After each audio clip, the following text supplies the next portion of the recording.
Good morning, everybody. Sounds like I have a frog in my throat. Did we survive? It looks like we did. Let's see who all is in here. I was almost going to be late this morning. Let's hope my little audio trick is still working too. Almost forgot how to do this. And we had a show on Friday. A lot of people aren't getting their notifications. All I can say is 9 a.m. Monday through Friday, and sometimes I've got enough gas in the tank for 1 in the afternoon. That's all I can say. It's a crazy world over at YouTube, that's for sure. So we had a show on Friday, which was just kind of a, I guess, weekend review. We just kind of shot the bull. Had a great members live on Wednesday, so I'm going to have a lot more of those the month of December. Don't worry. Think I've got my schedule somewhat worked out. Who braved the stores? I know Christina said the only line for her is online, but I know some people, it is a tradition. I heard a lot of really cool traditions over the weekend talking to some of you. One of you says Thanksgiving, you do Thanksgiving and Christmas. You just get it all done in one day. Then Christmas Day is basically getting together and eating again. It's almost backward. Kind of cool. One of you was telling me that you do Thanksgiving, then Christmas is just kind of a lazy day, but then you do Christmas on New Year's Day. Genius. Let me tell you why. You get all the after Christmas sales.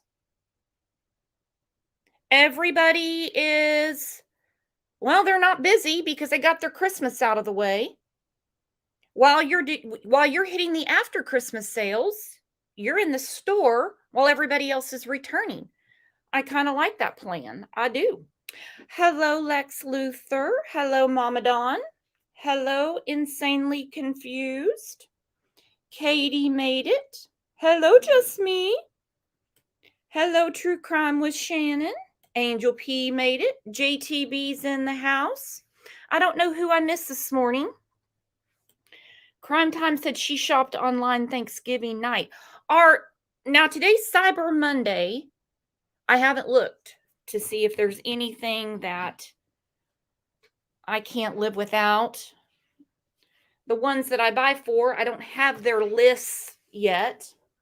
I was told no clothes, don't buy clothes. I don't know what to buy. I don't know what to buy. Everybody I buy for, they're adults. There's no toys to buy or anything like that. I don't know. I'm at a loss. Particularly when everybody already has everything. You know, you've already got bathroom rugs and martini glasses. I mean, if 25 people showed up, everybody would have a martini glass, if you know what I mean. It gets difficult. It certainly does. And this case gets crazier and more confusing, in my opinion, if you know what I mean. I've had some not so kind comments after the show. That's okay. That's okay. Eddie said, I tell people to buy my gift card for my Christmas gift. There you go. Put it in a shirt box. That way you have something to open. You're not just handing off an envelope.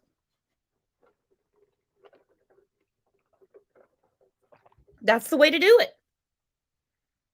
Laced in Chain says, I'm on my lunch break. All right. Where the hell are you?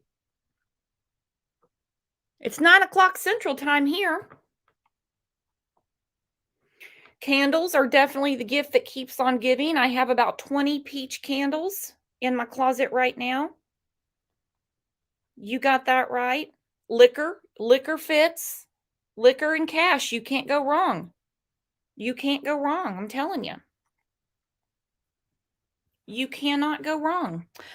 All right. Well, I've got the link pinned, and over the weekend, now I put a small video up yesterday to talk about what Idaho State Police, Aaron Snell, he's I believe he's a communications director, public information officer, kind of like Leslie with TBI. Um, so he knows just the right thing to say, if you know what I mean. And he said a lot. He said a lot. I played part of it yesterday as a teaser for us all to get together and be reminded. So I want to go through that. The university is open today. All the kids are, well, some are back. Braver than me, I will say, because I'm not really getting any confidence from law enforcement that the coast is clear, if you know what I mean. I'm really not getting that the coast is clear.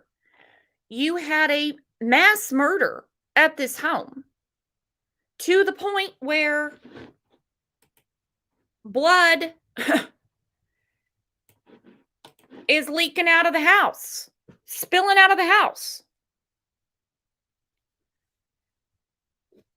I know they're saying, use the buddy system and stuff like that. None of my buddies are that tough.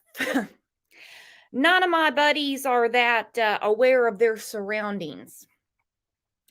None of my buddies know how to fight off a madman with a K-bar knife either. So, kids, you're pretty brave. You must really care about that in-person education, is all I can say. For sure. There's a picture of the house. There's the house layout.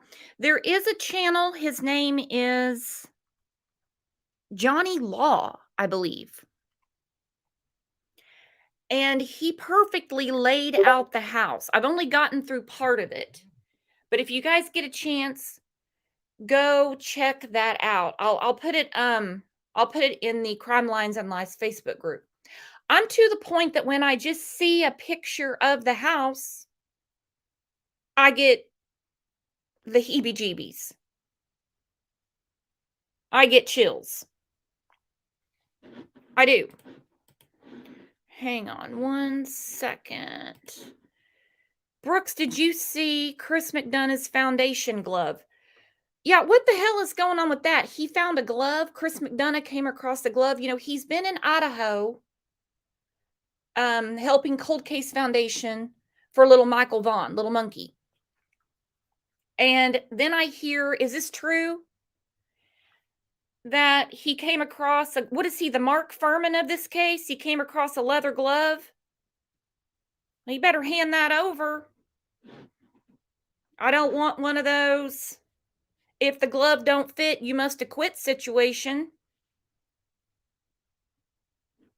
So, yeah, I've seen the different recreations and stuff like that. I just thought that Johnny Law, the way that he laid that out was really good. And also, if we're finding evidence just laying around on the street, it could be someone just being an a-hole, if you really want to know the truth. Because over the weekend, let me see, this was sent to me.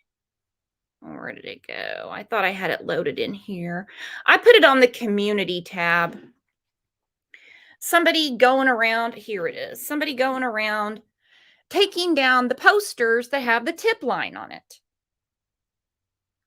There's the post right there. Someone is taking down the tip line posters in Moscow, according to Moscow police. There was an incident address. It's on Main Street. This is around 2 in the afternoon, so broad daylight. A male is walking around taking down the posters with the tip line information. Officer responded. They said no report was made. I don't know why. So now what are we doing? I mean, are we just causing havoc for no reason? Someone think they're being funny? Because that's a really good way to get questioned. That's a really good way to get yourself thrown up in the mix of something that you probably had nothing to do with. So if we find a leather glove laying somewhere around the home, odds are someone threw it over there at this point. Because yesterday was 2 weeks. 2 weeks and they're still at the house. Have you ever heard of such a thing? I'm going to take a guess that this isn't the first rodeo for most of us. We followed a lot of cases, and I've never seen one that, or I just wasn't paying that much attention, where they're still processing the house. When we think about it, it's really no surprise. Think about it. Even if you had maid service 3 times a day, you're no way are you going to keep that house wiped clean. You have former tenants, you have new tenants, you have people that came to look at vacant rooms. We've heard that it was a, well, people get offended if you say party house. They had gatherings there. So people in and out, not so much as gatherings there, but the code to get in the house was well known to many people. So there's fingerprints, hair. I mean, how many hairs a day do we supposedly lose and don't even know? People use the bathroom, people sneeze. Of course, we have the puppy dog in the house. There's got to be DNA out the ass. Tons. And as far as easy to just start knocking it out and ruling it out, well, it's easy to knock out the 4. Very easy to knock them out. Kaylee, Madison, Ethan, and Xana. They say the 2 surviving roommates that slept through the attack, they say they don't believe they're involved, so rule them out. So then you have a ton of other people. It's safe to say at this point that the killer doesn't have a record. Because I know a lot of people are talking about the CODIS system. Well, you've got to be a felon. Someone had to take you to the popo and swab your cheek to be in that system. And as far as the ancestry 123 thing, not everybody does that. Not everybody does that. So this is a steeper hill to climb than what I think a lot of people are perceiving. A lot of people in and out. A lot of people in and out. I mean, hell, the day that the, in quotes, unconscious person was found, and no, I do not think it was reported that way, they called friends over. They called friends over. Look on the screen. On November 13th, the surviving roommates summoned friends to the residence because they believed one of the second floor victims had passed out and was not waking up. Multiple people talked with the 911 dispatcher before the police arrived. I can just imagine that phone call. So right there, you have more DNA in the house. Fingerprints, hair. Like I said, they don't have a 3 time a day maid service. So there's a lot to collect. There's a lot to collect, a lot going on in that house. As of yesterday, they said on, I think it was the Today Show, they said the behavioral science unit is still there. To me, this is a big deal because normally, in cases that many of us have followed, behavioral science comes in for a few days and they do their assessment. They hand the ball over and they're like, this is what we think you should be looking for. And they skedaddle out of town.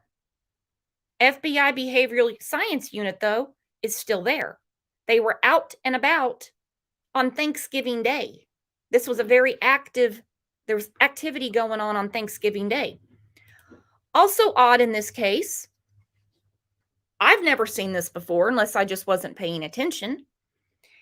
In this picture right here, I believe this is from Thanksgiving Day. It is actually. The prosecutor with the awesome beard. I stand by what I say. This man can do no wrong in my book just by the beard and his demeanor. He was at the crime scene. He's given several interviews, been very forthcoming. I've really never seen a DA come out of the chute like that. In the Summer Wells case, we didn't even know who Dan Armstrong was until like 9 months into the case when he finally gave an interview to WJHL. Just last week, when the arrest was made with Leilani Simon, the chief addressed everybody and said, we arrested her ass. It wasn't the DA. He's very in this.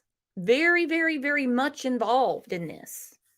Almost reminds me of well, the way the attorney general at the time in Ohio was very, very hands-on involved with the Pike County massacre, which, by the way, they're doing closing arguments on that today. There's a lot going on in true crime, guys. There's a lot going on. I'm going to look through Ava, are you talking about the DA? It's not uncommon for them to visit the scene. It's uncommon for them to speak. I'm telling you, both in my book. It's very early for a DA to go combing around. They usually kind of sit back and bide their time and say, when you have enough, let me know, if you know what I mean. And I agree with Slim. Hang on. This prosecutor is going to try the trial of his lifetime. Now, I know this isn't a popular thing that I bring up, but it's got to be said. I hope the state is ready, because I know that they already sent a bunch of money to continue this investigation. You've got 4 victims. 4 victims. This is going to be a very, very expensive trial. A really expensive trial. This could be going on 5 years from now if they get an arrest soon. You never know. Steph said, kids are not back today. Lots of professors are doing. Now on News Nation, they're saying that kids are back.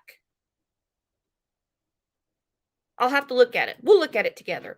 Let's go through some comments from the last show from Friday and some comments that were left over the weekend, and then we're going to get to it.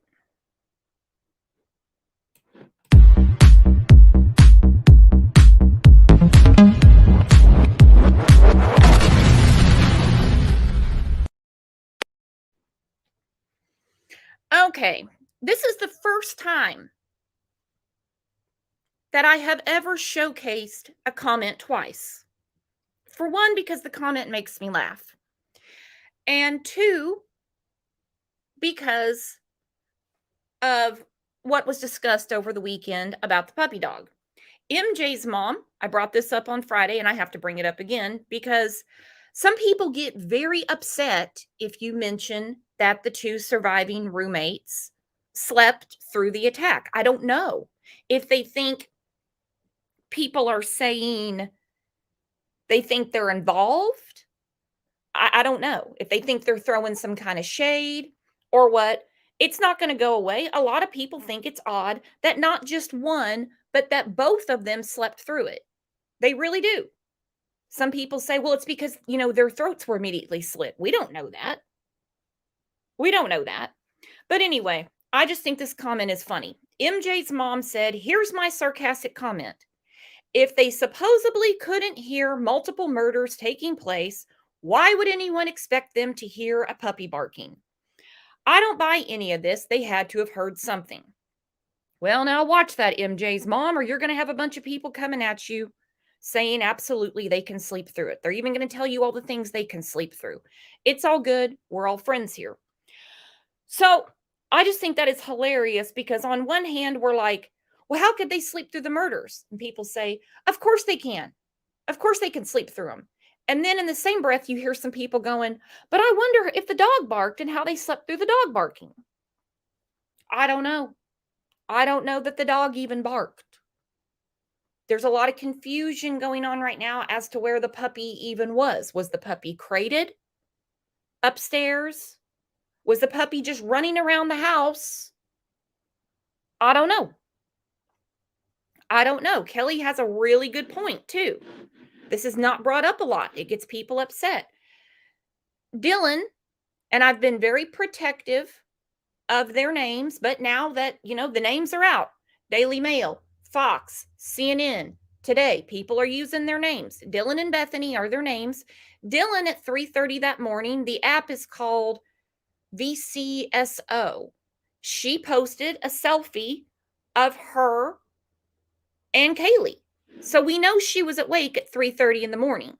She just didn't hear anything. That's the only thing we can assess. It does make more sense when you really look at the layout of the house. It does. It makes a little more sense. Also, I told a story about my brother-in-law, and when he was in college, he was in his room. He wasn't asleep. There wasn't loud music going or anything. And they just were so used to so much commotion at the house, people slamming doors, coming in. A lot of times, kids, at least I remember it from my day, they don't just crack the door and walk in and say, "Hey, anybody home?" It's like, "Hey, what's up?" They're loud. Well, anyway, one of his roommate's girlfriends, I don't know what the hell she was thinking or drinking. I have no idea. She ran right into the garage door, drove right into it. And it's one of those aluminum garage doors. Made this huge crash noise, and like nobody even flinched. So it could be that they were just so used to loud noise. I don't know. Jay Lord said the dog was found in a bathroom. Can you send me where that was said? Because I've heard everything from the dog was found down the street to the dog was downstairs to the dog was upstairs. I have no idea. I have no idea. Saffron says, I think the dog has a lot of information. Did the dog sleep in a cage? I heard early on that the dog was crated. But you know what happens at the beginning of a case, or in this case, 2 weeks in? So much stuff is thrown around. We just don't know until it's verified in a press conference or an interview. Did the dog have blood on its paws? Did Ellie get blood from the dog? Did the dog have blood splatter on it? I have too many questions when it comes to the dog. Then she says, why not just kill the dog in order to stop some barking? I mean, if you're a maniac, why let the dog have any DNA? We don't want anything to happen to the dog, but I see where she's coming. It's another, for me, oddity of this case, because the weekend was a little odd anyway. Kaylee, turns out, was visiting. Kaylee was visiting. Kaylee was there, as we know. She had bought the Range Rover, I believe it is, and she was there to show Maddie. She posted on Instagram the famous picture where she's got Maddie up on her shoulders. And I kind of think that possibly could have been an alert to somebody who was already resentful, jealous, angry, mad. Again, this is just my opinion. She brings the puppy with her when she's just going to visit. I don't know why the puppy wasn't just left at home, but unless she brought the puppy so that way she could meet up with Jack the next day, which makes the text to Jack where she was trying to get a hold of him. And she says, we share a dog together.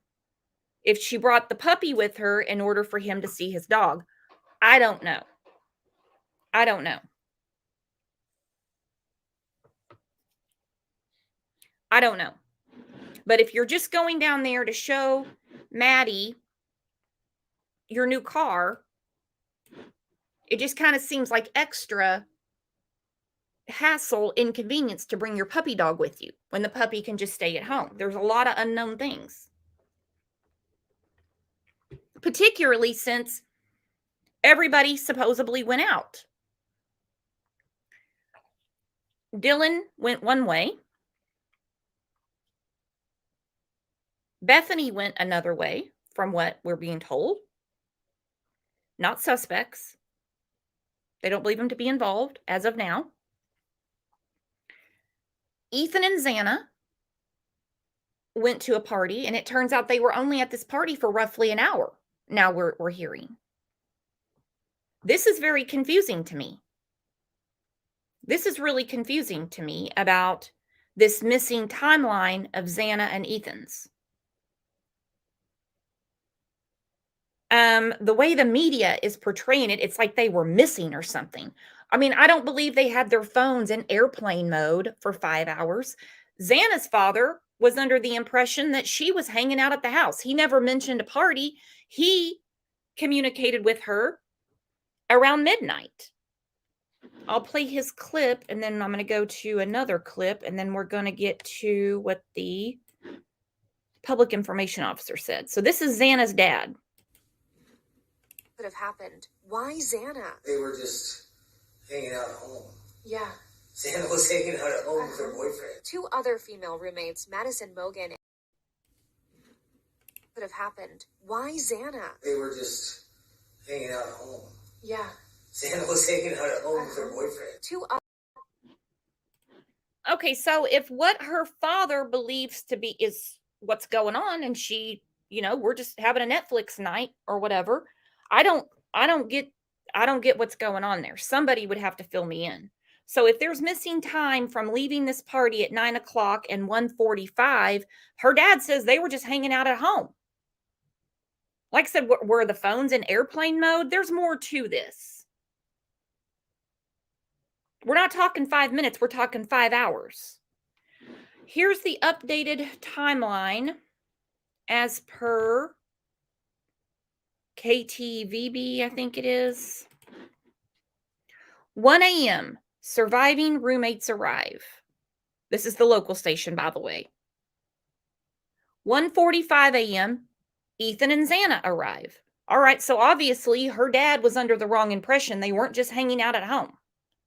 1:56, Kaylee and Madison arrive. Well, they didn't just go home and lay their head on the pillow and go instantly to sleep, because Ethan was texted by a friend, or he texted, because his mother has been in different Facebook groups, not Ethan's, but her son. She says, "This is so hard to watch. Ethan texted my son at 2 a.m. So Ethan was awake at 2 a.m. Like I said, they didn't go home and just instantly go to sleep. Dylan posted a picture at 3:30 a.m. They say these murders were between 3 and 4 a.m., which leads me to believe, in just my opinion, somebody was in that house the whole time. And it would be easy to do looking at the layout. There was too much activity going on with people just arriving in their rooms, posting selfies. Ethan was texting this guy. We know the phone calls to Jack were going on. Kaylee was trying to get a hold of him. Then, "Hey, Madison, you call him. He's not answering me." Already laying in wait is what I believe. I wouldn't be surprised either if the target was not 2 people.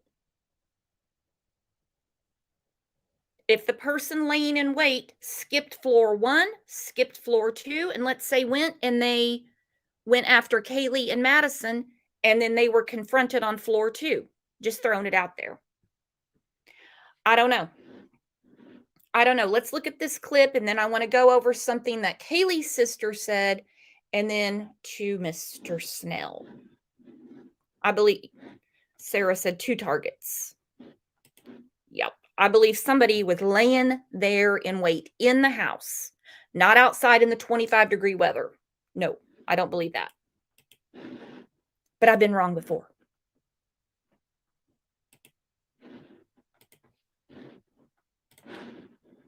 Are resuming at the University of Idaho this morning after 2 weeks where 4 students were murdered at that campus. Police still have not named any suspects in the death of Ethan Chapin, Madison Mogan, Xana Kernodle, and Kaylee Gonzalez. Kelsey Kernstein joins us now live with the very latest in this case. Kelsey. Yeah, Kelly, students have arrived back on campus since the holidays, but they are still left with questions and nearly no answers. The entire town of Moscow is on edge since the four students, Ethan, Madison, Zana, and Kaylee, were found murdered. Now, as of right now, police say they've sifted through more than 1,000 tips. They've conducted more than 150 interviews, but they have yet to uncover the suspect or the knife believed to be used in the attacks. Police also say two other stabbings in the northwest area, miles away from Moscow, are not believed to be related to the Idaho murders. One of those stabbings dates all the way back to 1999 in Washington, the other from last year in Oregon. Now, in the last 2 weeks, police in Moscow, Idaho, have received 78 calls about unusual incidents, 38 requests for welfare checks. That number is up from 18 in October. Now, the four students, they were found stabbed to death on November 13th in an off-campus apartment. Police have said there is no threat to the public, but they have also backtracked on that statement, telling the community and students to stay vigilant. However, law enforcement officials have insisted this is a targeted attack. But when asked why do they believe it's isolated, they say the information is sensitive to the case. Now, $1 million in emergency funds have been released by the governor of Idaho to help with this investigation. Meanwhile, the University of Idaho is hosting a candlelight vigil this Wednesday to honor the four students murdered. Just incredible. All right, Kelsey, thank you for that update. And thank you. All right, so they're back on campus. Like I said, braver than me. I know they keep talking about the buddy system and stuff like that. None of my buddies are ninjas, so I would still be at home. I would not really be caring about in-person learning right now. I would not be surprised at all. I know I get a lot of no way, Jose on this. For one, I don't think they're going to find that knife. Whoever did this is not going to let that knife go. They're proud of this knife. We got 2 weeks into this. All right. I would not be surprised if this is not one very pissed off female. Lots of girls know how to use a knife. Lots of girls go hunting with their dad and their brothers, and they know how to skin a buck and everything like that. This is one very pissed off person. Very pissed off person. Very. I would not be surprised at all. As far as this drug rumor going around, you wouldn't spare the dog, and you would not leave the two roommates down there, particularly if you'd been casing that house. I really think Kaylee, and this is not victim shaming, this is not saying Kaylee did anything wrong. Her announcement that she's there, I think somebody honed in. They keep talking about they're looking around if a knife was bought recently. I don't think so. Nope.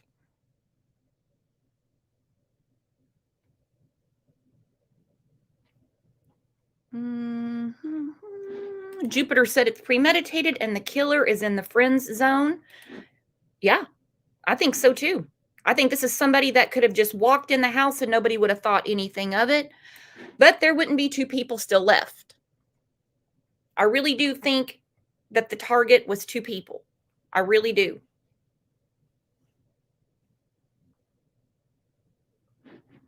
Ashley, if you do research, most murders done with a knife are done by women. I read about that too this weekend. You and I must have been on the same page for sure. For sure.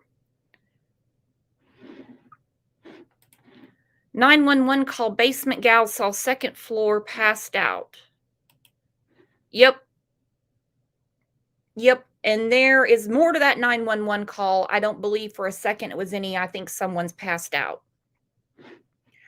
I also go to this that Fox News put out, and it said, okay, they were killed while residing in the rental home on King Road. Ethan's parents notified the police that their son had been fatally stabbed. Now, this came out from Fox News. If Fox News did their due diligence, and this is true, that Ethan's parents called and said that somebody in that house is their son, I'm only led to believe that this statement right here, when they called friends over, they called Ethan's brother. That calling the pack of friends over was because they wanted to make sure Ethan's brother knew what was going on. That would make more sense to me. That would make more sense to me. Before we get to the clip, let's just see what the chief said about who's not involved and how they called the friends over. Because the look on the chief's face, Chief Fry, when they asked, well, how many friends? He looked like you could have knocked him over with a feather. He was like, what do you mean? Who didn't they call? Is kind of what he has on his face. Like, what the hell? So will you clarify that for me? You're not confirming a roommate called 911, but if you used the roommate's phone, so was there someone else at the home other than those roommates? There was other friends that had arrived at the location. How many? Everybody had called. Honestly, I'm not quite sure at this time, to be quite honest. His eyes about pop out of his head. I'm really not sure right now. We remember our early 20s. Particularly now with social media. I'm not saying they put this on social media. It's a lot easier to get a hold of people. And I have a feeling that this rumor spread like wildfire, that something happened at that house. This is a case that they are never, ever, ever. This is the case that defines their life. So these are the people as of right now, unless something changed between 9 o'clock Tulsa time and 9:39, the people they do not believe are involved. We do not believe the following individuals were involved: the two surviving roommates, the male seen in a grub truck video circulating on the internet, a private party who drove Kaylee and Madison home, any of the individuals who spoke to the dispatcher on the 911 call. We're also aware of a male whom Madison and Kaylee had called several times the morning of November 13th, and we do not suspect that individual. Detectives have canvassed the neighborhoods looking for evidence, physical evidence, video surveillance, and they've contacted numerous residents to see if anybody may have seen or heard anything. So we know who they don't think is involved. That leaves us with a very scary ass game of Clue, if you really want to know the truth. Because it's really odd to me that 2 weeks in, they're even saying anything about ruling anybody out. It's very, sometimes they don't clear, in quotes, anything and speak out about who's in the clear and who's not till after the damn trial.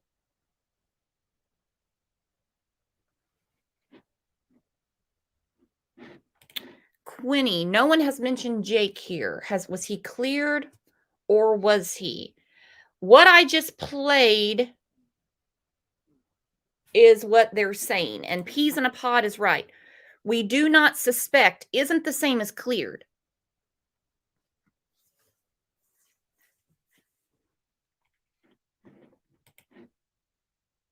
So the guy at the food truck, the two surviving roommates, ex-boyfriend, Olivia. What was Dylan's 3:30 social media post about here? I'll put it up real quick. I have it here somewhere. Kind of winging it today, guys. I'm in a turkey coma still.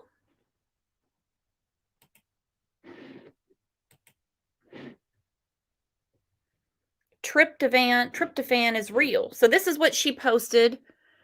This was November 13th at 3:30 a.m. The VCSO app. I don't know anything about this app. And there's her username. It's floating around everywhere. This is no secret. I didn't hack anything. I'm not Napoleon Dynamite. I don't have any computer hacking skills. This is floating around everywhere. This was posted at 3:30 a.m. So that's just Dylan and Kaylee. And no, I have never seen a caption on any of these. And I've seen the same screenshot 50 times by now. So if this was posted at 3:30 a.m., obviously this was taken during the day. She was awake at 3:30 a.m., which goes back to somebody was inside that house already. And whatever went down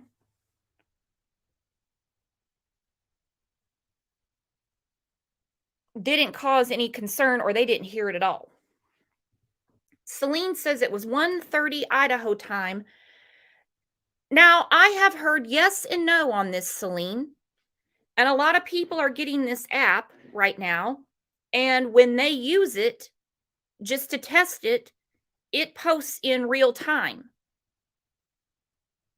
So if it's 1 o'clock, it shows on there 1 o'clock. So 3:30 a.m. is 3:30 a.m.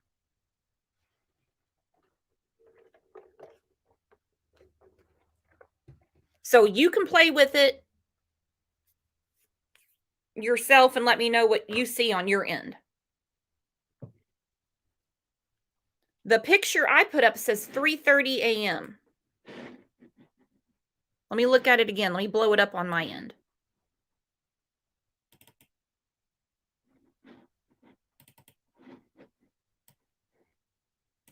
On my end, it says 3:30 a.m., November 13th, 2022. It'd be interesting to know how that app really works. Because some people are saying if it shows 3:30 a.m., which is a screenshot, that's actually 1:30 a.m. their time, which I understand. So you're saying that the VCSO app is always set to Central Time.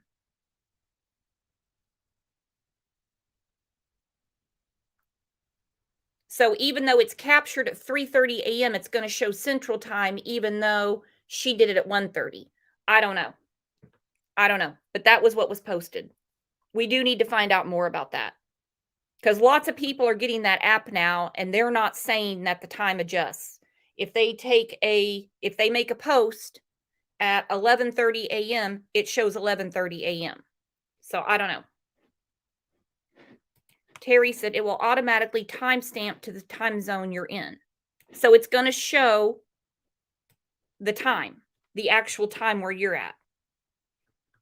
I don't know. I mean, it clearly says 3:30 a.m. So like I said, play around with it and let me know what you find out on your end. Because lots of people are messing with it. And I haven't heard anyone say, I use the photo editing at 11 a.m., but it shows another time zone. I don't know. All right, so let's look at this.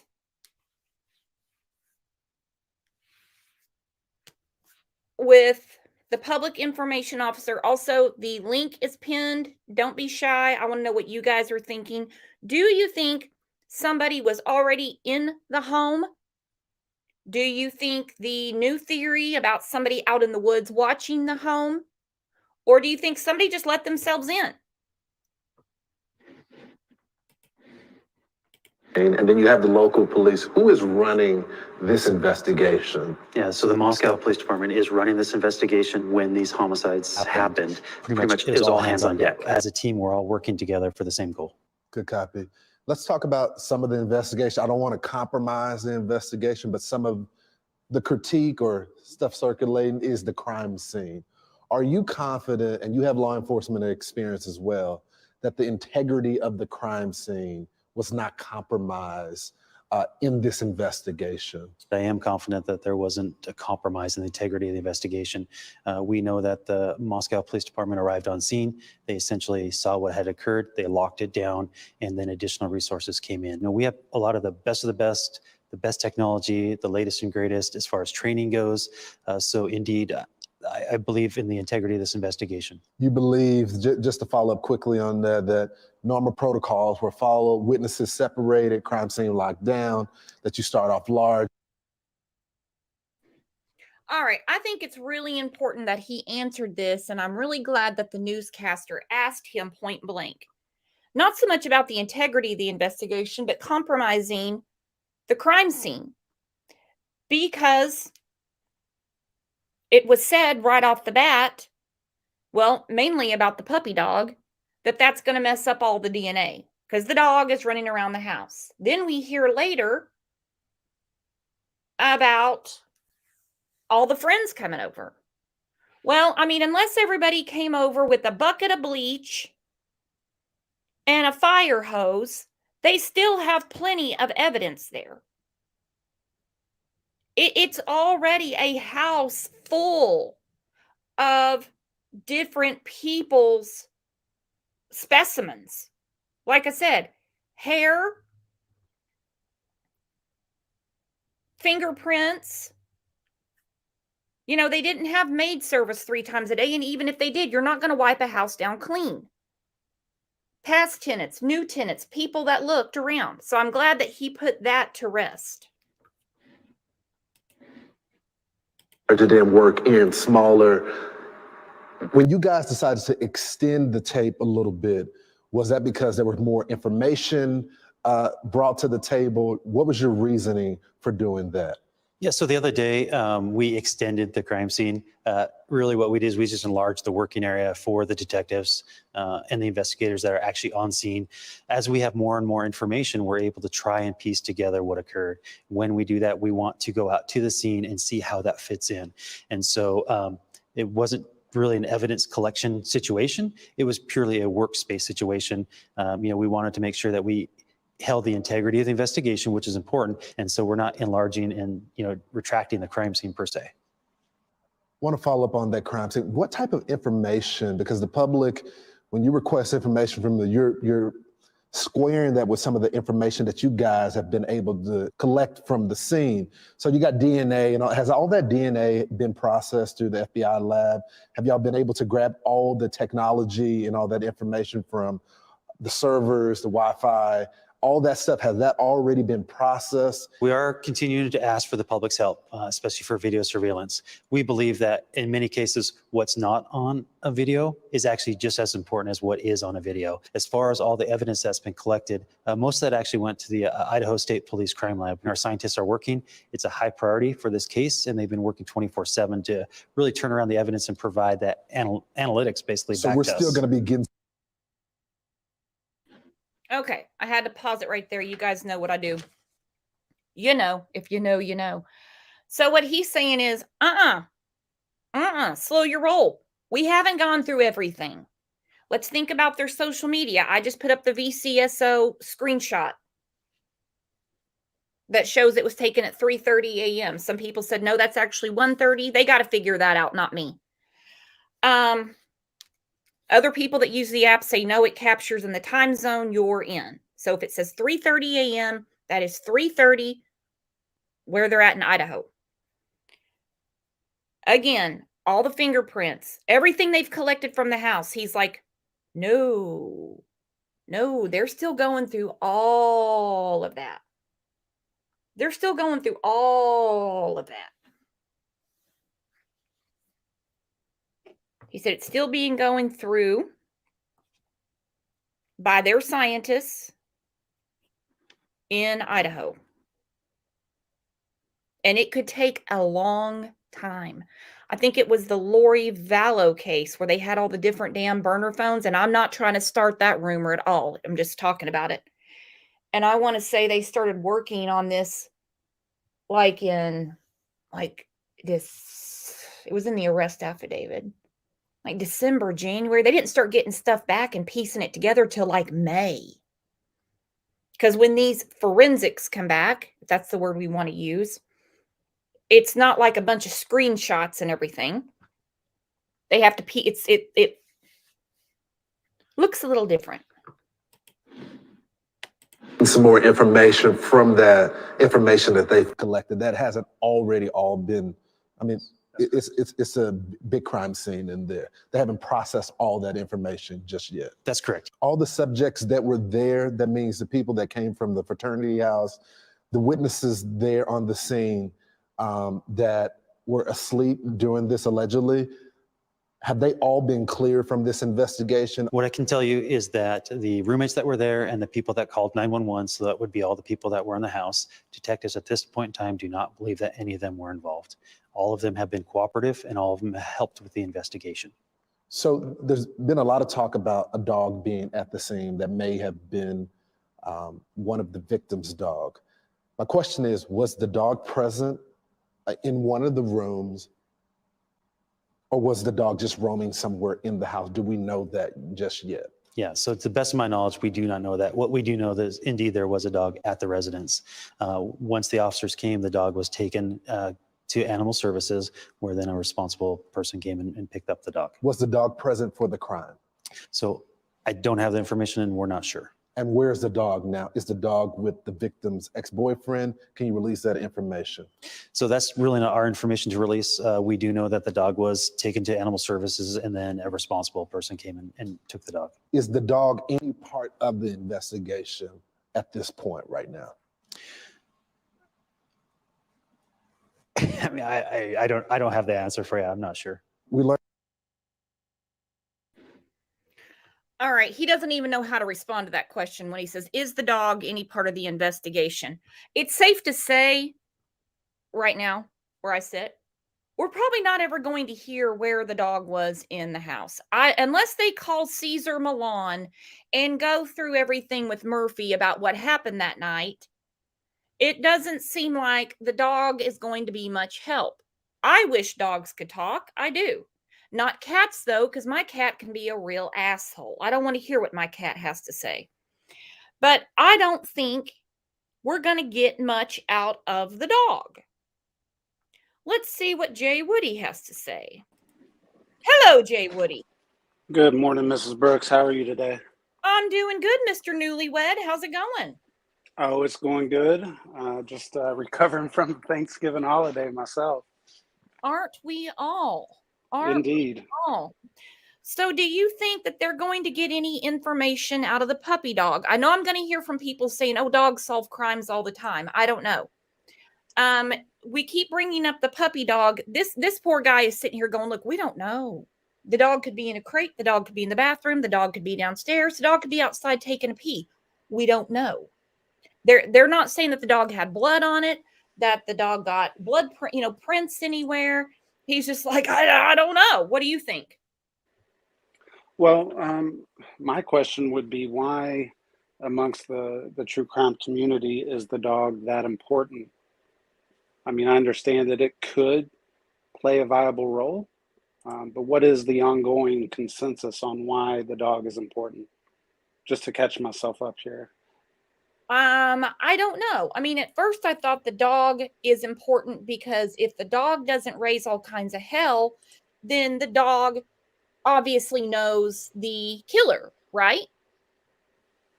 But I mean, some dogs possibly, yeah.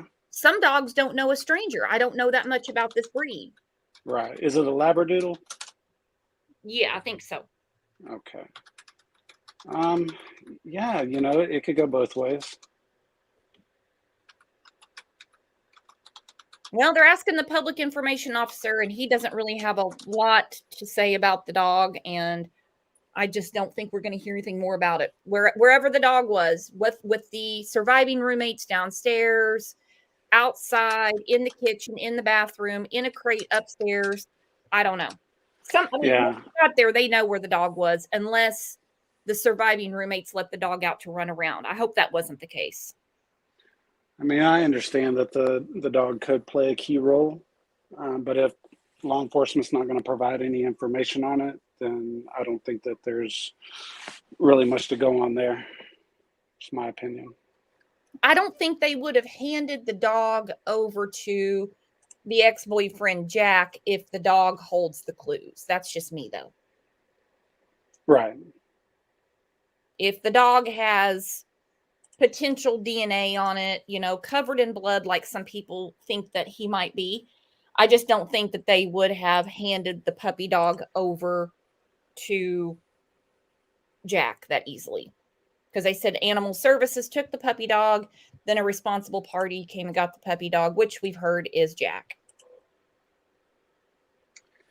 Yeah, and like you said, as much as we'd like for dogs to be able to talk, they don't. And there's only so much evidence that the dog could possibly hold, even if it did, like blood on its paws or fur, anything like that. Possibly DNA under its nails if it was to have jumped on the attacker, anything like that. But that stuff is retroactive and not going to be on there forever. So once they clear the dog, it's good to go wherever it needs to. Dogs don't have opposable thumbs, so it's safe to say that the dog didn't have a knife. It was put on Twitter by Amanda Rowley. Chief Fry says Kaylee's dog has been returned to a secondary owner. The dog was owned with Kaylee and her ex-boyfriend Jack. And then there was a picture the New York Post put up. Let's see if I can find it. I've got it right here, I think. And Jack's got now New York Post is saying this is Jack DeCour with Murphy. They took this picture and they're saying this is Jack. Of course, he's got darker hair. I wouldn't fret him for dyeing his hair darker because he had very noticeable hair. His hair's as red as mine.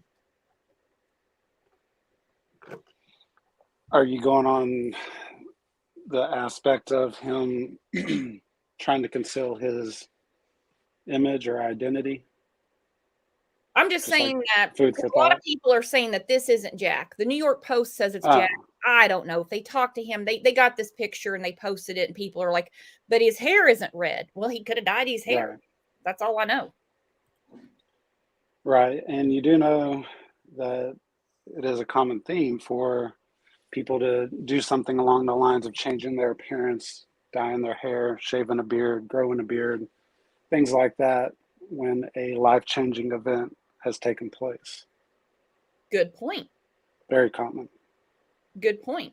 Especially if he's so recognizable by his bright red hair. Correct. I mean, he was a virtual stranger before this happened, and now suddenly everybody knows who he is. Yeah, I would imagine he's probably laying low as possible. Yeah, and I'm sure every time there's a press conference, he's probably thinking, please mention again that you don't think I'm involved. Please, again. Yeah, I know I would. Because the only thing that really does make sense to me in this case is the 2 a.m. phone calls from Kaylee to him and then Madison. Because that's just something that me, back in my younger days, would do. If a boyfriend doesn't want to fight with me, I'd have my friend call and say, maybe he'll answer if you call because he's not answering my calls. Right. Or if he was asleep. I don't know. So amongst the community, the calls to Jack has raised suspicion to Jack? Is that what I'm getting at? Yeah, and some people think they were calling for help, but I think you would call 911. I don't think Maddie or Kaylee believe that Jack was going to come over and save them. I think they would call the authorities, or they would run their ass out of the house. They would get out that balcony and they would Spider-Man it down the tree. I don't think at this point they knew anything was about to happen or was going on. I don't know. Just a guess. Yeah, 100%. Now, something that I've thought about is if there was some type of weird situation where the killer made them call Jack or asked them to call Jack, obviously that would make for Jack knowing a lot more than what we think he knows or what has been let on. But that's always something to keep in mind. Yeah, I haven't really. Yeah, I see. No, I see what you're saying, and I haven't really. They haven't really put him as any sort of like focus as someone that could help them. They say that the two surviving roommates could be the key. And of course, I'm saying, well, they were asleep. So how could they be the key unless I don't know? I mean, Yeah, and see, when you first when we first talked about this, you're like, what do you think? Who do you think could have done this? And my first thought, my first profile of this killer was a psychopathic stalker. And that was before they even had mentioned that Kaylee had a stalker. That was what I read from it, just from my own vibes and things that I'd seen. But when the police mentioned that the other roommates, the surviving roommates, may hold the key, to me that means that there's more going on there than what they're providing us information wise. oh, definitely. And the thing is they're putting information out, but just enough to keep us confused. Yeah, and I don't blame them for that. As frustrating as it is on our part, when you're dealing with kids, and it's just so funny that we're dealing with kids all over again from KR. Mm-hmm. I think that you got to tread carefully, and you can't just give anybody a pass because they're a kid. Oh, hell no. And you're dealing with a different type of chaos when you've got a bunch of kids. We know. Yeah, especially in the informational age that we live in with the internet. Uh-huh. And that's another thing when, a few people, not a lot, I shouldn't make it sound like it's everybody, when they're like, well, they've got to have all the DNA back. Well, no, I understand on Criminal Minds they have it done in 48 minutes because that's about the length of the show. But no, I mean, and I'm glad that public information officer said, no, we got a lot to go through, a lot to go through.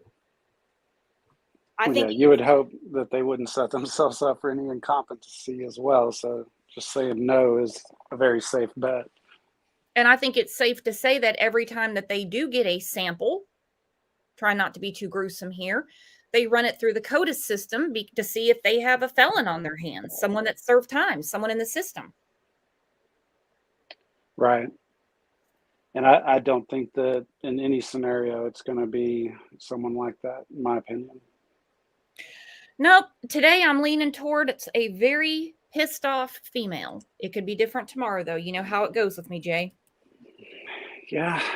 And I think that as I don't want to sound misogynist, but as a man, I would think, how would a pissed off female be able to kill 4 people, without it being a bigger ruckus, a bigger scene?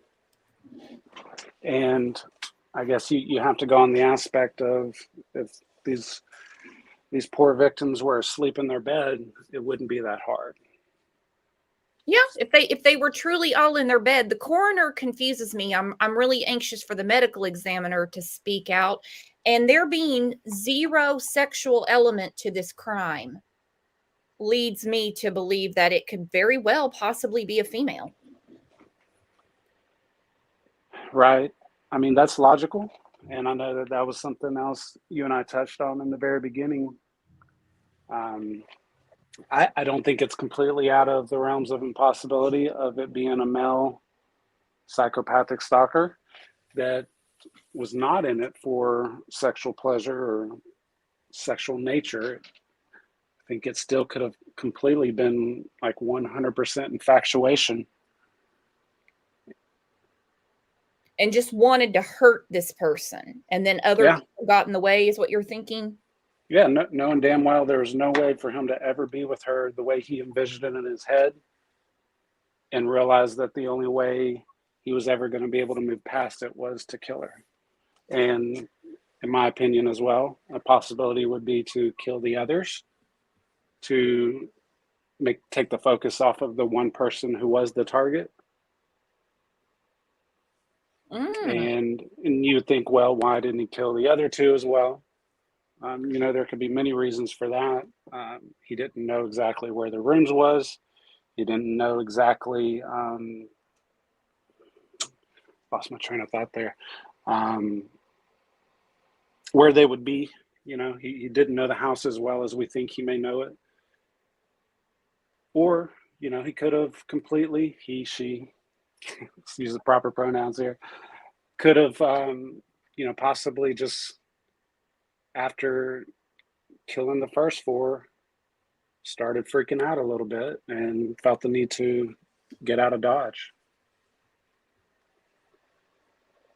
I wondered about that too. If that to me is where the dog could play in. If the dog maybe started making noise then, because supposedly there was a neighbor that heard a dog barking. Now, I don't see how a neighbor could hear a dog barking and no one in the house. Yeah, it is hard to fathom, but you got to include the variables as well.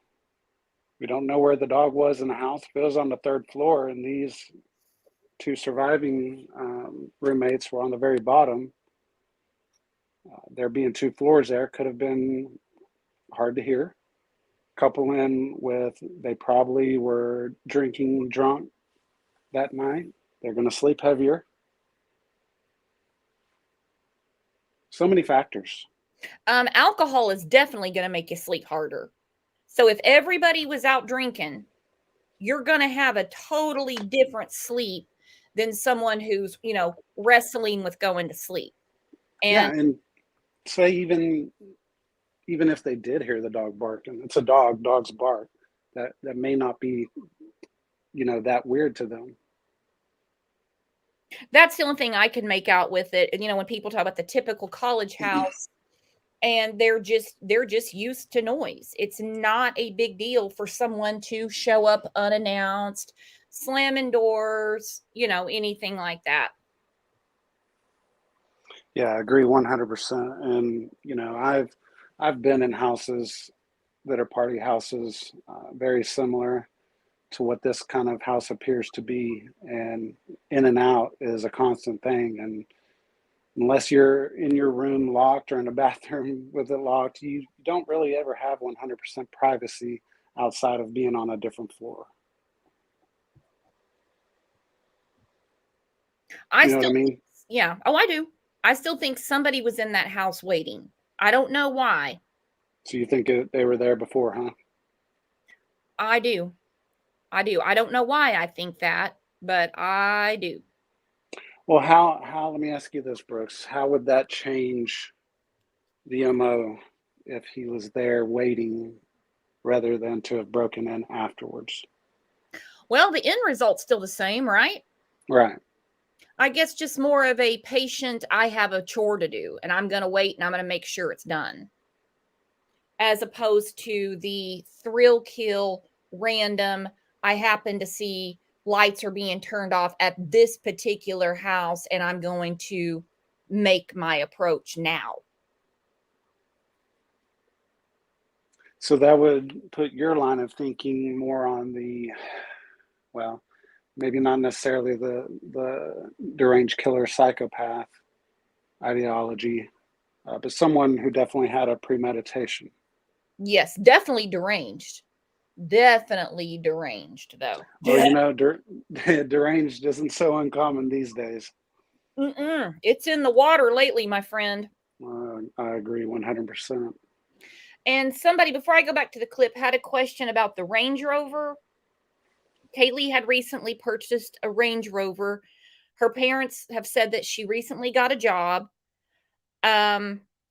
I believe it's a 2016. I don't know the purchase price of it or anything. She was getting ready to move to Texas. That's kind of little. It's kind of hard to read that. Let me read it from my phone. This is something her sister posted on Instagram, I believe. Hang on, let me find it.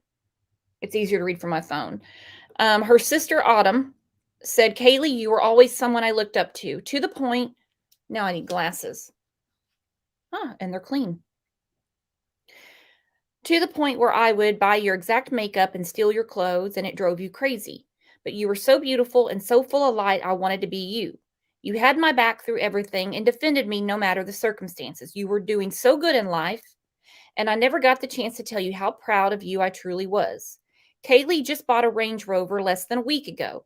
She wasn't even going to go back to Moscow, but she was so excited about her new car, she wanted to show Maddie. Kaylee had an amazing job. She was starting next year, and she was excited to move to Texas. Her life had just truly begun. Last week, we were sneaking Taco Bell into the movies. Kaylee, I don't know how I'm going to do anything without you. I called you at any minor inconvenience with mom, boys, or advice in general. You did the same. We always had each other. I love you so much, Kaylee. I feel really bad for her sisters and just having that, sister bond.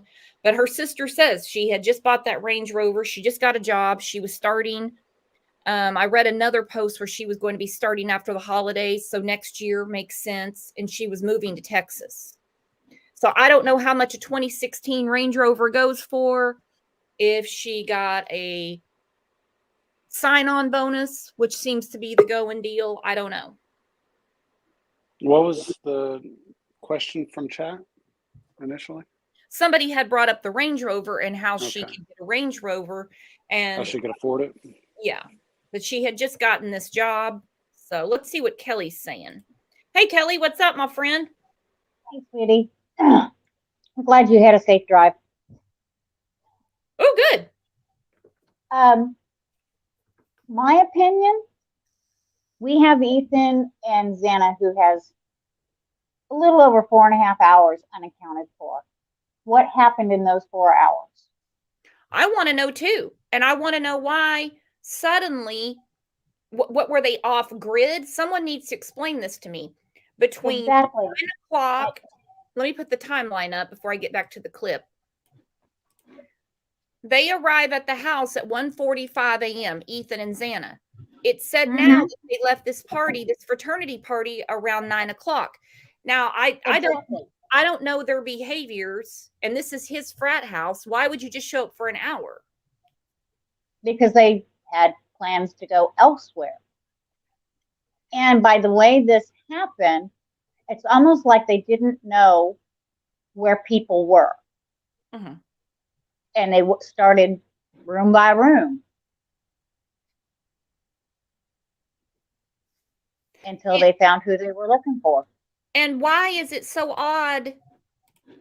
I mean, is it that they weren't posting on social media? Does no one really know where they were? Because her father's under the impression that she was just hanging out at home that night. He had communication with her at midnight. And see, and that's where I'm getting tangled. Yeah, but you know what? It wouldn't be that uncommon for a college kid to go out after midnight, after telling their parents, yeah, good night, whatever, I've been at home all night. Exactly. Yeah. And that's why I'm wondering, because, at first they were just hanging out there watching movies, what have you. So did they decide to leave at some point and then return back at 1:45? And did something happen in those interactions? Like they left the party for a reason, they went elsewhere, and then returned home at 1:45, because Ethan also texted a friend at 2 a.m. Now, I don't know the context of that text, but we know he did reach out to somebody at 2 a.m. Right. And we know the surviving roommates were alive at least until 3:30 a.m. And they were awake. At least one of them was. And we don't know what time any of this actually happened, because it wasn't called in until noon. Mm-hmm. And that's after calling a bunch of friends.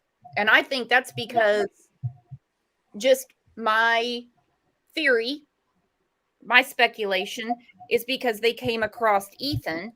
Now, why you wouldn't go try to get Xana and say, Ethan, because the victims, the first find was on the second floor. Ethan and Xana were found on the second floor. So let's say you come across Ethan. You're going to go, Xana, come help.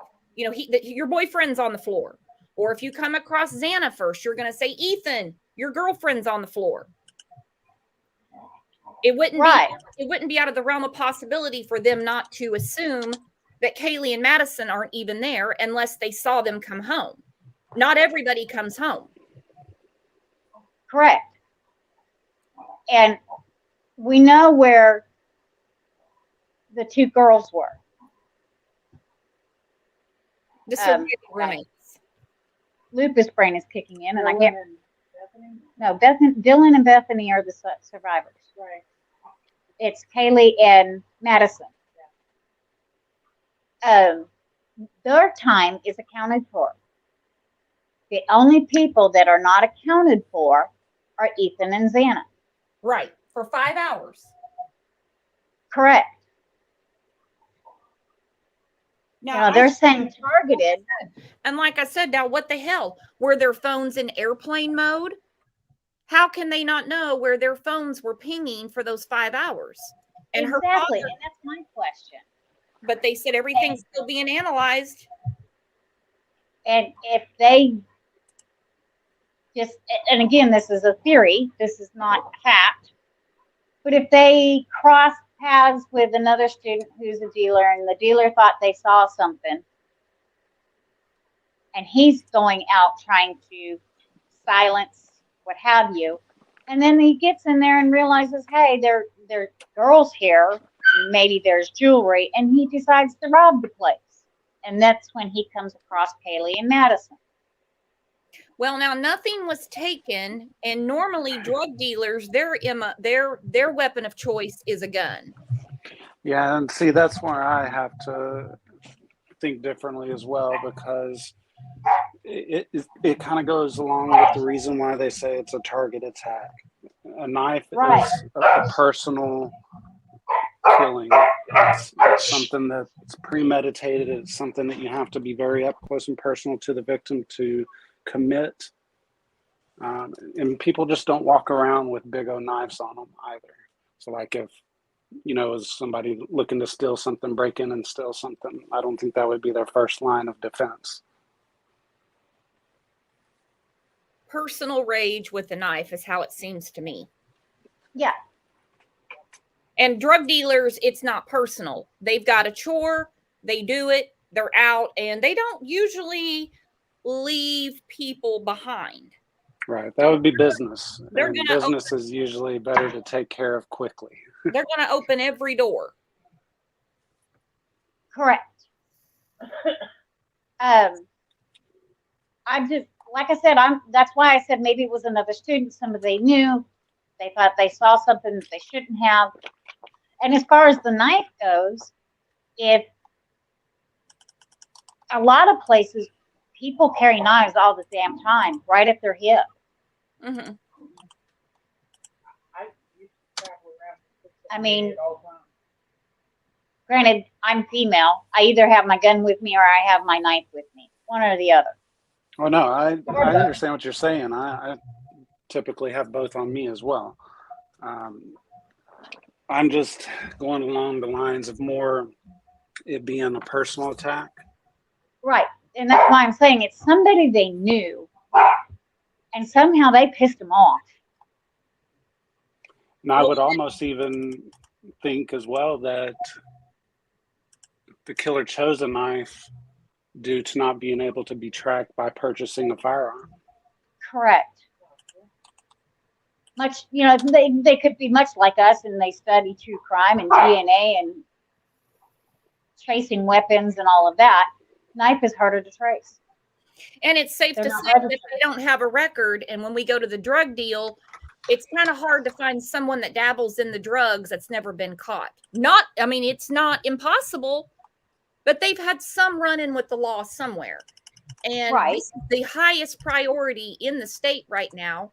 I shouldn't say the highest, very, very high priority. So as they get samples, they're running them through that CODIS system, and they haven't had a hit yet. And it's been 2 weeks. So nobody has had a run-in with the law that's been in that house that we know of yet. Because they would have had their cheeks swabbed at some point. And So for me, I really hope that they have, right off the bat, like they do in other cases, they shake up anybody who's on parole, particularly for drugs. They shake up all the registered sex offenders. They clear them as soon as possible. I don't see the case would be any different, that they would do it ass backward.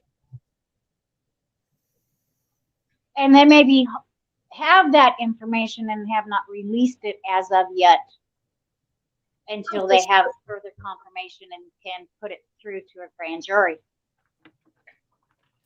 Oh, that's a permanent asterisk. We will never believe on this show everything that's being talked about is everything that's known. I mean, I'm shocked that we know as much as we do. Especially with it only being 2 weeks. Particularly with it being 2 weeks. And I can only assess that. My thought on that is what they're putting out is to reassure the public on one hand, but also that the family believes, is getting some sense of transparency. I know Kaylee's family is not really happy right now because the communication has sort of stopped. And her dad even made the comment, well, I can be trusted, or I had been trustworthy. I don't think it's a matter of who's trustworthy and who's not. There's just some stuff that only the killer would know, and we're not going to trust anybody with that. Right. And that's what I mean. I think they may already have that individual. They just haven't let us know. Arrest hasn't been made. That could be too.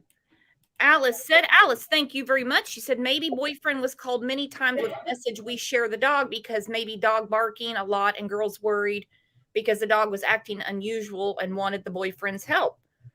And that could be too. I kind of thought maybe she brought the dog with her because her mother had mentioned how they were talking, they were going to get back together, and this was we're going to meet up so you can see the dog. I just thought of that. I just threw that out there. Because if you're just going to show your friend the car, you don't need to bring puppy dog along with you. It's just an extra, something to keep up with. To me.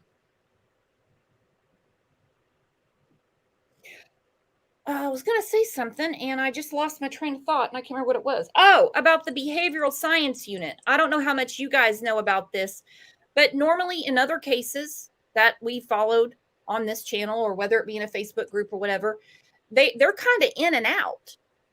They come in, they do their profile, and they say, this is what we think you're looking for, and they skedaddle. They're still there. They were very, we lost Kelly. They were very, they were out and about on Thanksgiving. What do you think about that, Jay? Well, for one, it shows that they're determined. For two, I would look at it as possible one of two things. Either they don't have much to go on and they're desperately seeking more evidence, or they do have something solid to go on and they're trying to close it up. Mm-hmm. I'm kind of leaning towards they don't know yet. Yeah, to me, it kind of still seems like they're in the preliminary stages of narrowing it down to a few individuals, or, one or two individuals, and they need to rule out the others in order to narrow it down. I mean, we live in such an informational age, internet tracking and location and cameras. I would have to think that they have a pretty good idea of who's out of place in this picture. Are you with me? No, I got you. Okay. It's just so many oddities. I mean, the oddity of the day that the day she shows up to show Maddie her Range Rover is the day that all this goes down. We have 5 hours missing, which to me wasn't a big deal, but I guess it is a big deal that they don't know where Xana and Ethan were. I would think that would be easy to figure out, but I guess it's not. Of course, we have the whole people asking about the puppy dog. You know, you bring the puppy dog with you along for the ride. That could be to see Jack the next day. We have the picture, you know, so lucky to have these people in my life where she's got Maddie up on her shoulders. And that post, to me, if somebody's watching, that very public post was like, maybe my target's in town. I don't know. A lot going on. Kelly's back. Hello, Kelly. I don't know what happened. It's called living out in the country and not having good Wi-Fi, not having good cell service. I got you. A couple of people said something in chat about being timed out. I did not slow the chat down, guys. I can go do that. I'll put the clip back on because accidents do happen. Let's look at this real quick. There was another part I wanted to look at.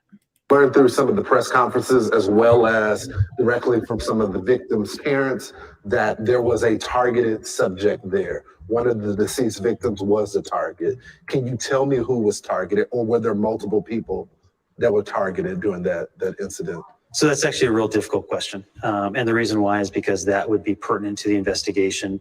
I think what we have been very consistent in saying is that we believe that this was targeted. We have not come out and said it's targeted to one person or to multiple people. That's all part of that investigation that ultimately will come out. But just right now, it's pretty pertinent to our investigation. Good copy, good copy. I've been following you guys' timeline, and you update it as you guys get more information. Xana and Ethan, Mr. Chapin, I looked at the timeline. There's a missing block between 9 p.m. and 1:45 a.m. Our team has tried to put together a map and kind of figure out if there's any sources or anything that can provide us information. Have y'all been able to fill that part of the timeline in?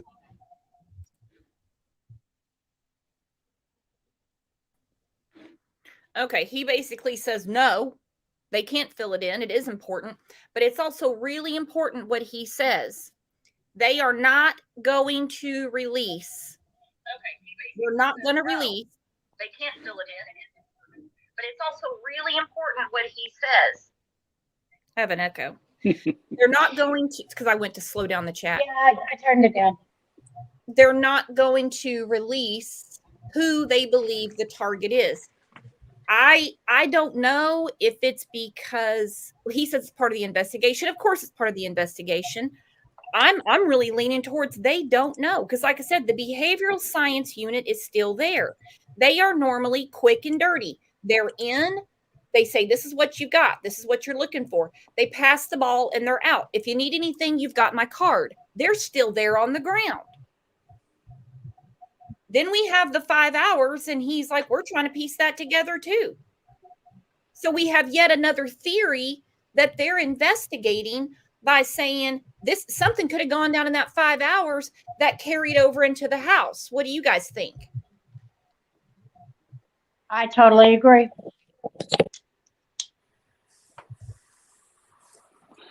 Yeah, I mean, if you have a blank spot there, it's obviously there for a reason, and there's going to need to be some type of insight on why there is that missing time. And I think that even if law enforcement is unwilling to share exactly what they know about that missing time, I think that there will be something more said.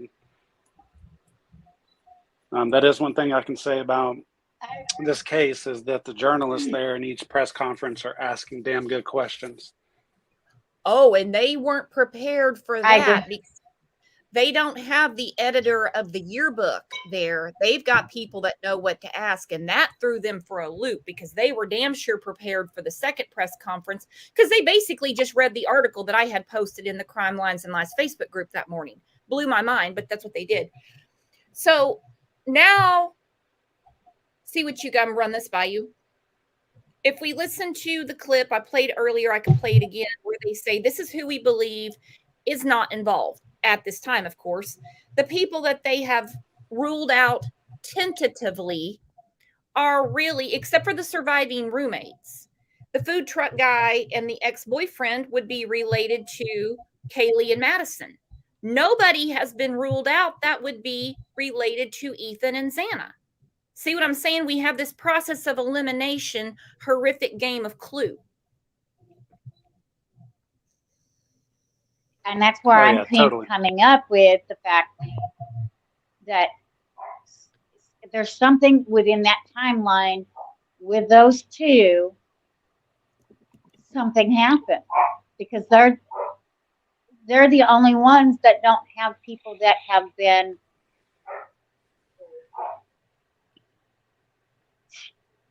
tentatively ruled out. Yeah, nobody, and we really haven't heard anybody related to Xana and Ethan, but the fact that we clear out food truck guy, and I know some people aren't going to let that go. I'm just going off what the narrative that law enforcement's put out. Food truck guy, they don't believe is related. Then, and they don't believe the ex-boyfriend has anything to do with it. Well, and then we have 5 hours missing. It could be real. Xana and Ethan could be the target. Was somebody jealous of their relationship? Exactly. Somebody wanted Ethan. Somebody wanted Xana. Let's face it, their pictures are just too damn cute for words. I know. What time did food truck guy shut down for the night? Close shop. I don't know. I've never heard. Does anybody know what time the food truck shut down? I mean, I don't see him I have not. as falling into the description of the killer. And I know that some people have said it's creepy that he streams everything on Twitch. I think that that's not that creepy or out of the ordinary, again, in this informational age that we live in. But it could also give you a different point of view of the type of person the food truck guy is if he's watching these streams, these videos 24/7 and sees these girls come to the truck once or twice a week, every week. That could totally, put up a sense of surveillance on them.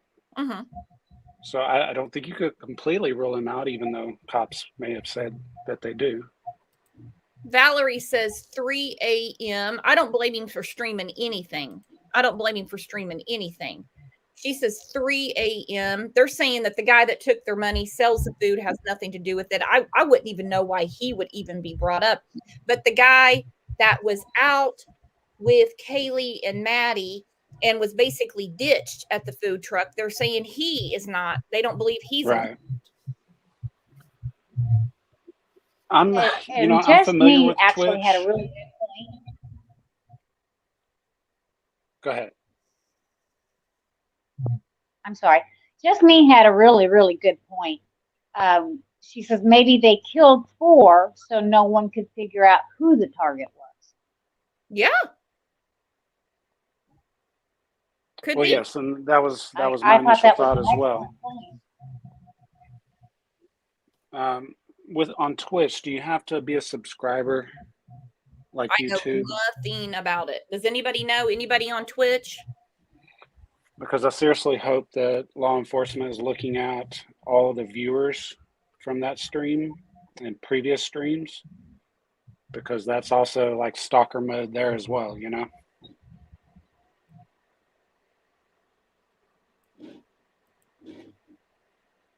Twitch was taken over by hot tub steamers. What are you talking about?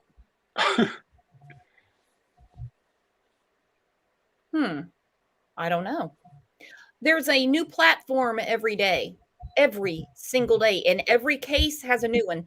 It seems like the constant in cases recently, a new platform shows up, but Venmo seems to be in all of them. These kids Venmo money back all the time as if they're check kiting or something. I mean, it's this one Venmo'd this one. This one Venmo'd that one. I don't know what the hell's going on with all the damn Venmos. It's just a easier way of completing a payment transaction. What are you paying each other for? Well, you know, whenever you're in college or you're a college kid, you're splitting costs. Some people pay for something and have for everyone and have the others pay their portion. Yeah, okay. You know, with college, you want to make sure that you want to save as little of the money you have as possible. Or when you have as little money as possible, you want to save as much as possible. So reimbursement is fairly common. Steph B said paying each other for dining out, delivery, etc. Exactly. You ate 2 pieces of pizza. By God, you owe me $12.16. I get it. I get it. Yeah. Or they go out together and have a meal. One pays it all the way through, and the others Venmo the money to that person. Yeah, I got it now. That makes more sense. Got to get back in my college mind. I've been following. Well, nobody carries passion. And you update it as you guys get more information. Xana and Ethan, Mr. Chapin, I looked at the timeline. There's a missing block between 9 p.m. and 1:45 a.m. Our team has tried to put together a map and kind of figure out if there's any sources or anything that can provide us information. Have y'all been able to fill that part of the timeline in? Because that would probably be critical to you guys' investigation, right? Yeah, that would be very important. And so as detectives are out and about, that's also what we're trying to do. And so anybody that has information, we would love to talk with them. We would love video, ring camera, just anybody with thoughts and concerns about that. We want to talk to them. We want to make sure that we have a crystal clear picture of where the victims went, where they were that night. Is the fraternity house a part of the crime scene? As part of the crime scene, no, but they do, the people within the fraternity house would have pertinent information. Potentially they saw something out of the ordinary. Maybe there were some interactions, those types of things. And so anybody with that information we want to talk to. I don't want to get into the investigation. Obviously you have to protect that, but the theory of there being what people call a peeping Tom, is that still an option, that someone was in the woods looking at these victims? And if that is true, should the public still be concerned right now? Because that person is still out on the loose. So that's a two-part question. So the first part of that question is essentially, have we ruled anything out? And I can tell you unequivocally, we have not. As we're gaining this picture of what occurred, I think we're going to be able to hopefully ascertain kind of the facts of the case and potentially come up with some sort of idea. We do not want to get... Okay, so that tells us a lot right there. It's not when he comes out with a fast yes or a fast no. We're potentially trying to get that idea. It could be a peeping Tom. It could be somebody that, even though they said that they haven't found this stalker that was mentioned, but I want to go back to the frat house where he says, is it a crime scene? Now that's kind of an odd wording for the reporter, but he says no, but they want to know more about what went on at that party. Yeah, and I'm sorry, but peeping Toms are not killers. Yeah. They can't rule anything out. So, I mean, I get why he says that. Now, the killer could have been a peeping Tom in the way of spying on them ahead of time, watching them through the windows, watching their actions. And I know everybody's discussed that already. But the atypical peeping Tom standing in the bushes doing you know what, that's not your killer. When it's 25 degrees outside, when it's 25 degrees outside, that thing would look like a turtle. 25 degrees outside. You'd have to have some hand warmers or something with you. And besides that, there's so much rage in this. Mm-hmm. Your peeping Toms aren't full of rage like that. So I was going to ask something earlier. I'm sorry, I didn't mean to interrupt you, Kelly. No, go ahead. When Brooks, you were talking about Kaylee buying the new Range Rover and getting a new job or accepting a new job.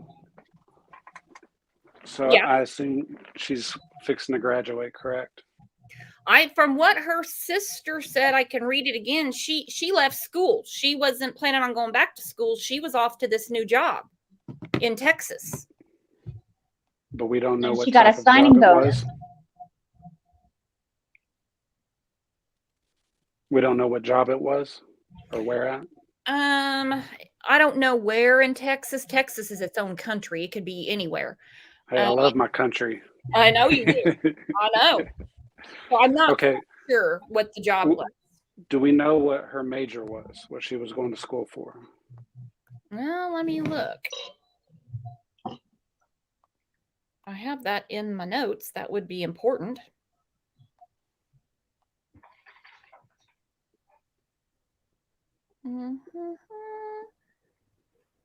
Well, this says right here that she was going to school for public relations. Does anybody else have that? Then I've heard. Yeah, I was thinking it was public relations. Public relations with a minor in communications. Okay, so marketing, public relations, like that. So she lands this job. Smart girl in Texas. So she bought the Range Rover. She was there to show Maddie the new ride. Okay. So was that was just was something she I needed to know. one time, or I mean, so was she wrong place, wrong time? A lot of people had said, just talking about the case, they said Ethan wasn't even supposed to be there and spend the night. He was just in the wrong place at the wrong time. You wouldn't have known that Ethan was going to be there. Well, you wouldn't have known Kaylee was going to be there. She was just there to show the ride. Who's the target? We know it's not the two that survived. Unless when she put that post on Instagram, it was assumed she was there. Somebody went over to the house that day. And I've also had the thought that maybe the two survivors, maybe this was about them. What better way to torture the person that you want to harm, than to kill everybody that's important to them? Or somebody that knows them and wouldn't hurt a hair on their head, because they say they could be the key to all of this. Well, why would they be the key? They didn't see anything. They were in their room. I've heard with the door locked. They were sleeping. They just came across somebody on the second floor, which I'm going to say I believe is Ethan, is who they came across. Then the calls are made. Right. A call is made to get the friends over to check out the scene, and then 911, where supposedly everybody except the dog talked to the 911 operator. Right. I think when I still don't think that. 2/3 of the people in a home are killed and you're in the third that's not, that's a statistical anomaly that has to be examined. And I think that's where the law enforcement is making that statement from. Okay, exactly. I love how you're thinking about that, because think about what Aaron Snell said. Sometimes in these videos, it's not what's on the video, it's what's not. So in this case, it may not be that the two of them survived. It might be that they're the only ones that survived. It's not that floor that they just didn't know the floor existed. It's not that they just happened to not know those two were at home. They survived on purpose. Somebody did not. Even though we look around, guys. And if that's the case, it wouldn't be hard for them to lure the dog away from the first two or the top two floors as well, to not have any interference ahead of time. Just going back to the whole dog thing.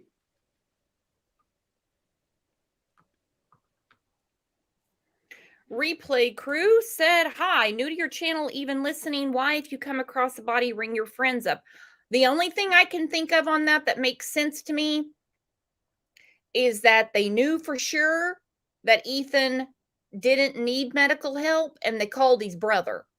That's the only thing that could make sense to me, because I see this that came out from Fox News, and it says Ethan's parents notified the police that their son had been fatally stabbed.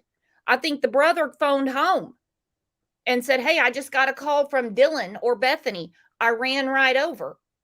And they called the police. But I mean, by this time, they'd already called 911. And like I said, everybody except the dog in the house spoke to 911. I can just imagine that phone call. Imagine the chaos and the panic on that call. Like I've said about this call a million times,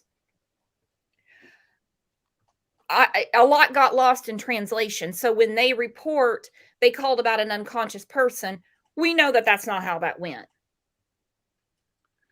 Yeah, I think that the 911 call holds probably the majority of information that could really just turn the case over to knowing a lot more. And that's why law enforcement is not releasing it.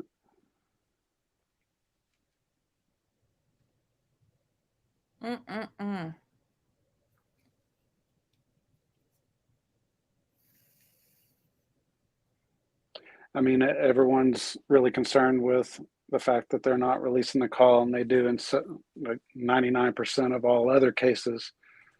So there's definitely some information in there that we're not privy to for a reason. Yeah, I don't think they're going to release that for a long time. And if they do, it's probably just going to be the operator talking. It's probably just going to be the operator talking. Hang on. Jay Lord says, do you all want to be responsible for survivor's guilt? S. Ted Bundy survivors in a home. No, absolutely not. Absolutely not. But there's two people that survived. There's two people that survived. Nobody wants any harm to come to them. Tell it to the Today Show. Tell it to CBS This Morning. Tell it to News Nation. Tell it to Fox. Tell it to Daily Mail that put their pictures and their names out there. I have been very protective of their names, their pictures, and everything. You can't put that on me. That's crazy. This is on the news every morning. It was on the news Thanksgiving morning before the damn parade, mentioning the survivors that slept through everything. Go ahead, Jay.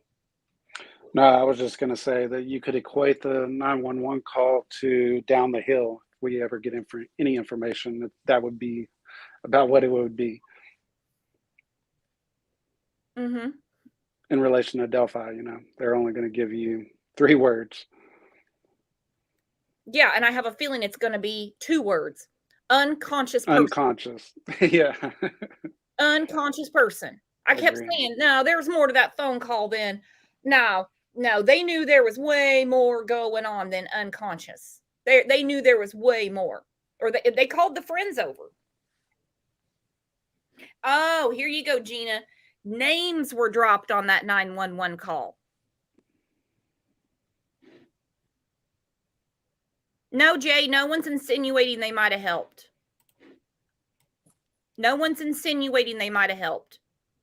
They are key to this case, according to law enforcement that have said it at every press conference and released to the public 2 days after these horrific murders that 2 people survived. I don't know why you're coming in here saying that we are doing anything. That's crazy. Yeah, crazy talk. Yeah, don't have time for that. So the photo of the outside of the home, which what appears to be blood coming down the side, is that confirmed to actually be blood?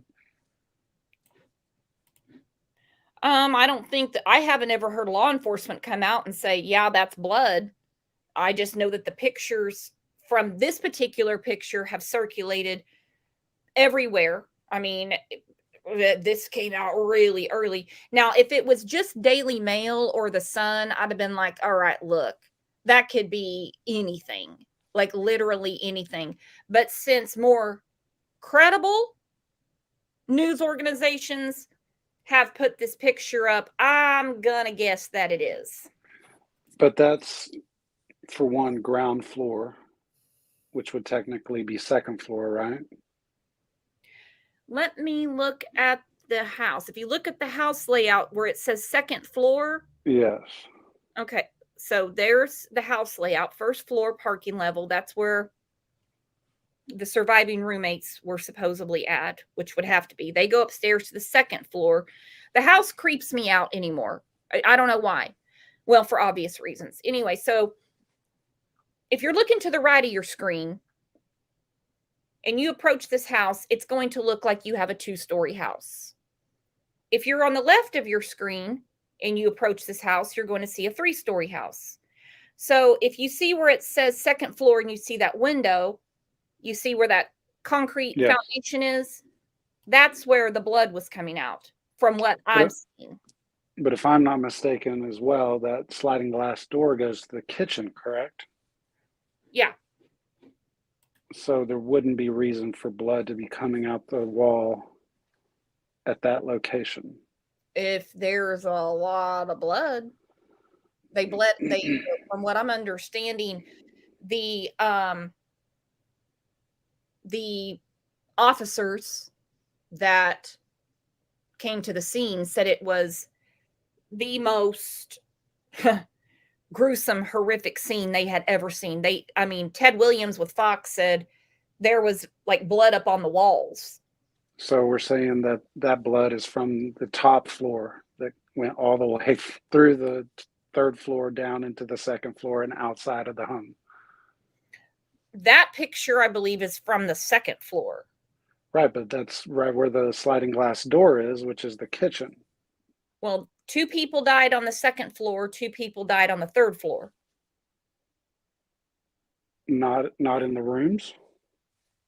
I can't get a verification on that. Some people, I heard that all 4 died in bed, but then I have this right here that Ethan was on the floor. One of the victims, understood to be 20-year-old Ethan, was discovered on the floor. He was on the floor of the second level of the 3-story home. This actually makes sense to me. One of the roommates gets up, wakes up, goes upstairs and sees Ethan. There'd be no reason to go around and do a room check and make sure everybody made it through the night.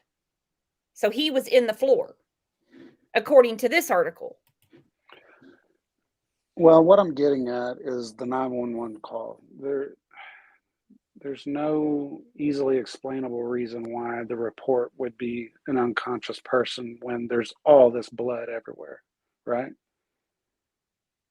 The only thing that I'm getting on that is that that's how it was coded. Why would it need to be coded?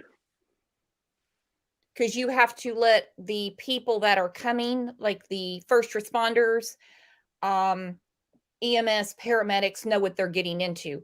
But 911 operators would say, that's why I want to hear the call so bad, and they're not going to let me hear it.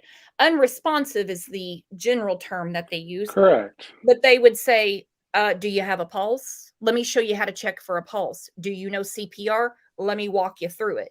There wouldn't be any reason to go through that if they said, well, no, they're blue. There's blood everywhere. Unconscious person is something you would say if somebody had been pulled out of a pool or carried out of a burning home. Yeah. Not at the location of all this blood. I would faint if I saw that scene. Somebody be calling. So I don't buy the code part of that. I don't know why they keep using that terminology either, because it just adds more confusion. And also, if they bled out for hours, which they would have had to have, if this happened between 3 and 4 in the morning, and this call wasn't made to 911 till 11:58, that's a long. That went on for a while. Yeah, and I'm no medical examiner or anything like that, but I would assume that most of the bleeding out would happen within the first hour or two. So it would be over and done with by that point. Yeah. And all you would have was the remnants. Well, and my question is, if the coroner, who said one thing to the local news and then something slightly different to News Nation, because I know a local news reporter was on Twitter and called it out. But if they're in bed, I don't know what kind of mattresses they have, but would the mattress not absorb the blood? Right, and that was going to be my second comment about that. If they were in bed, 100% that bed would soak up the majority of blood. Now, and I don't want to get too graphic here, the only consultation to that would be as if there was dismemberment. Huh? No. Huh? No. Oh, I don't think No, anything like that went on. But the cops said it was horrific, right? Horrific. Yep. And the coroner said that the fatal, like upper chest and neck, is what the coroner Was the fatal shot was. Yeah, I Now, the understand coroner that. is basically just a reporter. She's not the medical examiner. We haven't heard from the medical examiner. Don't know if we ever will. And supposedly, if you look at the layout, that this picture is from outside of Xana's bedroom. I would almost feel safe to say that if that is indeed blood, that they were not in their beds, or this particular scene, the person was not in the bed. Mm-hmm. Particularly if she has defensive wounds. Right. So that would mean that there was a fight. She put up a fight. Mm-hmm. Which begs the question, was she even asleep at all? If there's defensive wounds, I mean, I think it would wake you up if somebody stabbed you and you would fight back. Depending on when when that fatal blow was it the first blow, or was it, 3 or 4 later? Well, and also you got to be, I mean, unless you're sleeping, people sleep in different positions. So how skilled are you in the dark? They don't sleep with their lights on, I'm going to assume, that you just happen to get the right artery on the first blow. This is between 3 and 4 in the morning. Where's I would have to say that would be very unlikely. Did he have a headlamp on? He or she? Yeah, and I only engage in this to paint a better picture for my understanding, and hopefully others' understanding as well. Just so you know where my mind frame is at. Yep. Farm Girl said the coroner said not all were found in their beds. That's what I was saying with Ethan. I think Ethan was found in the floor with that article that I just put up. And the coroner did say slightly different things between the local interview and the News Nation interview, which caused some frustration with a few people. Yes, I almost wonder if the 911 call for an unconscious person was even any of the victims. That's a rumor. That's definitely a rumor. It'd be nice for it to be cleared up, but I don't think that they're taking notes on what I'm confused about for damn sure. Agreed. Because this show would run a lot different if they would answer my questions. If only. If only. If only. If only. Well, that's all I've got, my friend. I'm so glad you popped on. I've been really curious to pick your brain about this. And I know several other people in Discord are like, what does Jay think about this? I'm like, well, ever since he got, done honeymooning, we don't know where he's at. Well, it's not so much that I've just been out of the loop. I've been following as much as I can, trying to make a living as well and work a little bit, but also just getting back into a normal routine. My normal routine of getting up early and working out before the day gets going and watching a little YouTube and trying to make the house run as efficiently as possible, and life, Thanksgiving, holidays coming in between. It's just been a busy time for me. So there was nothing personal. Oh, I know. Just giving you a hard time. Just me goes, he doesn't have time for us.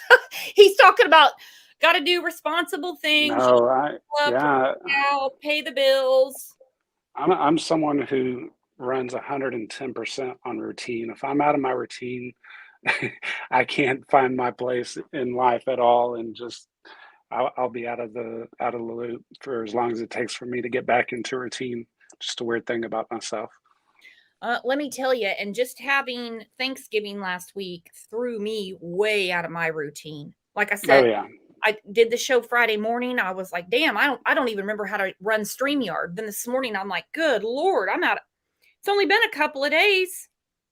Yeah, and I'll also add that Discord can be a little overwhelming. Those comments come at you fast from all different threads. I've actually had to mute a couple so that I could focus on the ones that I actually have information to provide, so that's a little bit of what's going on with Discord for myself. I'm going to rename it Boiler Room. But this case right now is my particular focus. So the more information I provide, the more I'll be happy to, or more information I gather, I'll be happy to provide and discuss. I look forward to more. Let's do it. We're going to hold you to it. All righty. Sounds good. You have a good day, Brooks. You too, hun. Thanks for coming up. Yes, ma'am. All right, guys, that's all I've got. I tell you what, it's one thing after another with this case, and it blows my mind. Because like I said, they will come out with something, and you're like, all right, now we're getting somewhere. And then you go, TF? You don't know where Xana and Ethan were for 5 hours. Well, you didn't mention that 2 weeks ago. So we're going to keep on keeping on, guys. So if you're in the Discord, there is a room specifically for each case that we're covering. We have a lot of stuff that we're discussing in the Crime Lines and Lies Facebook group. So dig in, let us know what you think. And of course, live here every morning at 9 a.m. Central Time. You guys are the best chat, the best community on YouTube. Mods, love you to death. I don't know how you do it, because sometimes we get people that they just want to argue and there's nothing to argue about. We're all on the same page here. We want this case solved. So I'll see you guys in between, either in Discord or the Facebook group.